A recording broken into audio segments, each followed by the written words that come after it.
सुप्रभात। मैं जगेंद्र राणा। आज की हमारी आध्यात्मिक चर्चा का विषय है 25 25 50। 25 25 और 50। गुरु का होना आवश्यक है, क्योंकि उनके आशीर्वाद के बिना हम शायद ही स्वयं को भ्रामक माया से छुड़ाकर ईश्वर को प्राप्त कर सकते हैं। संसार की माया इतनी शक्तिशाली है कि हम चाहे अपना जितना प्रयास एवं संघर्ष करें, हम सदा गलत निर्णय और कर्मों के प्रभावों में फंसी जाएंगे। आध्यात्मिक मार्ग पर शिष्य की सफलता का 25% गुरु के आशीर्वाद से आता है,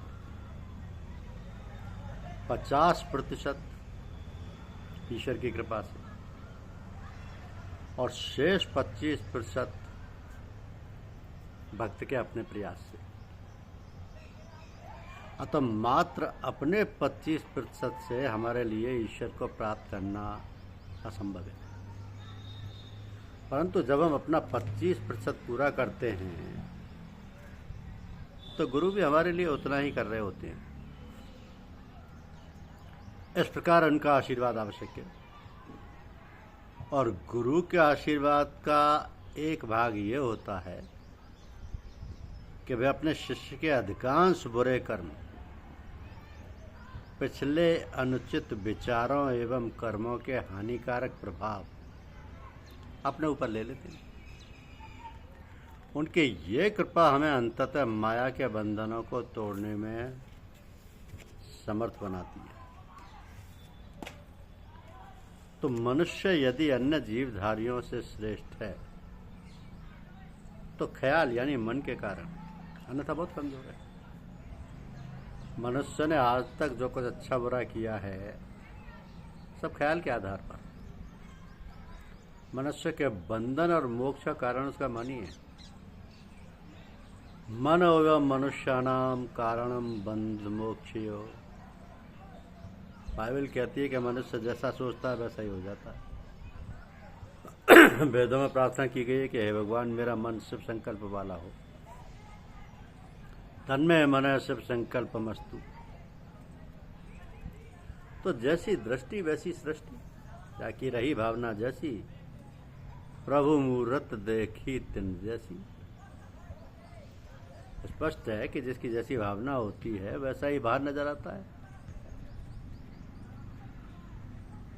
कहानी है एक कि मंदाता जब स्वर्ग से पारिजात वन में पहुंचे तो कल्प वृक्ष के पास जाते उनका मन तरह तरह की इच्छाओं से भर गया।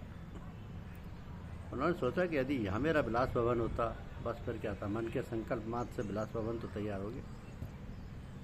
फिर मंदाता की इच्छा हुई कि काश यहाँ मादक पेय और अप्सराएं होती। क्षण भर में वो भी तैयार हो गया। कुछ समय तक वे मनचाहा सुख भोगते रहे। फिर मन में विचार आया कहीं देवराज इंद्र को पता लग गया और उसने मुझे स्वर्ग से निकाल दिया तो।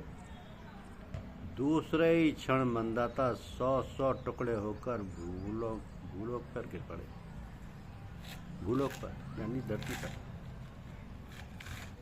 तो गुरु ने शिष्य को समझाते हुए कहा, वत्स, ये जीव ही मानधाता है और यह जगत ही कल्प वृक्ष है। यहाँ जो जैसा संकल्प करता है वैसा ही पाता है।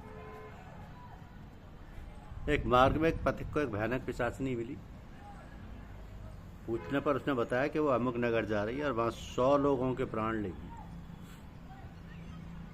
वो उस नगर में हैजे की बीमारी के रूप में प्रकट हुई और कई 100 व्यक्ति मर गए।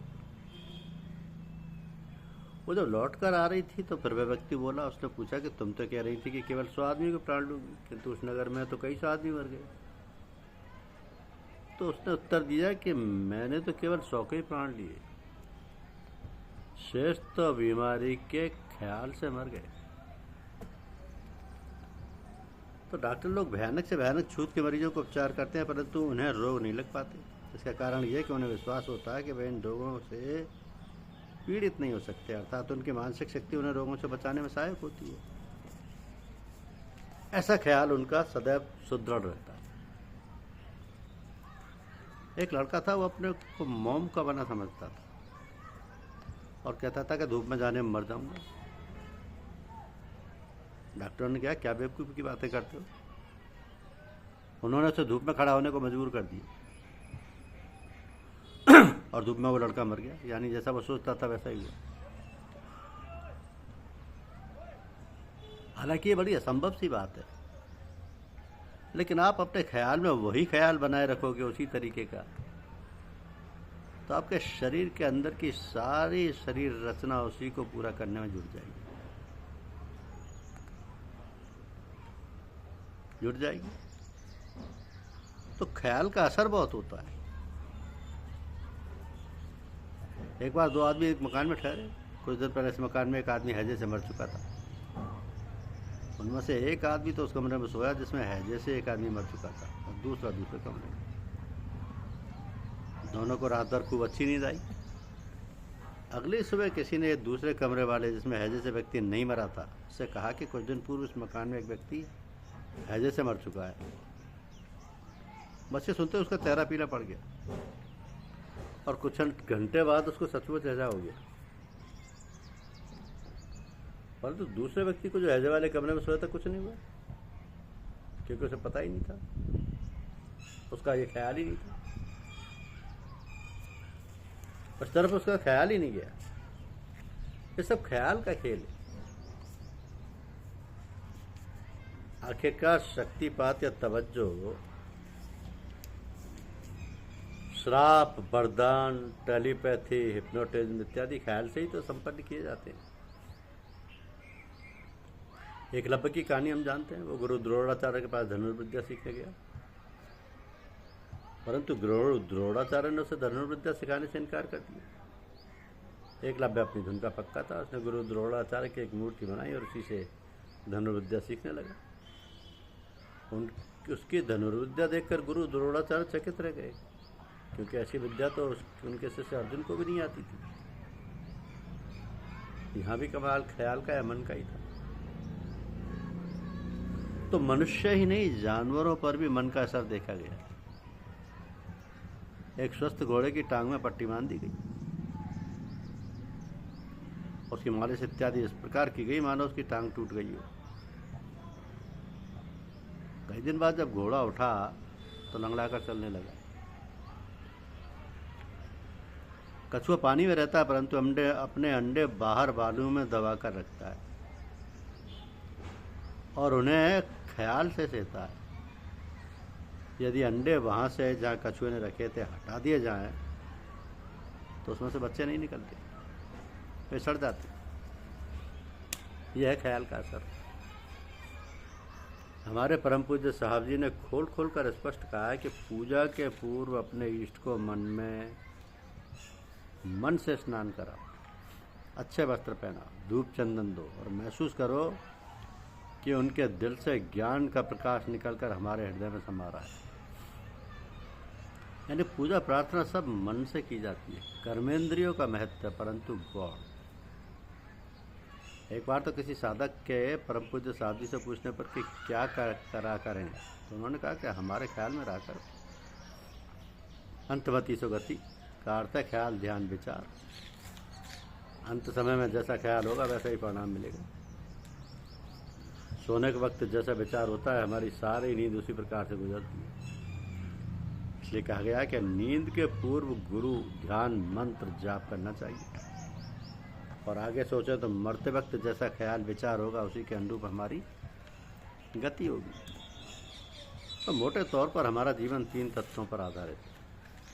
उसका बाहरी तत्व शरीर, अंदरूनी है आत्मा और बीच में है मन। शरीर नश्वर है, आत्मा अमर है। बस बीच के मन को ही साधना के द्वारा साधना होता है, ताकि हम ठीक ठाक सोचें और तदनुसार जीवन यात्रा सफल हो। इसलिए तो कहते हैं कि मन के जीते जीत है और मन के हारे हार। मन चंगा तो कटौती में गंगा,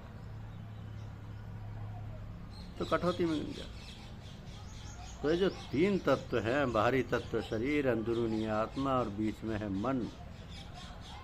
शरीर नश्वर है, आत्मा अमर है। मन के द्वारा साधना को साधो। धन्यवाद।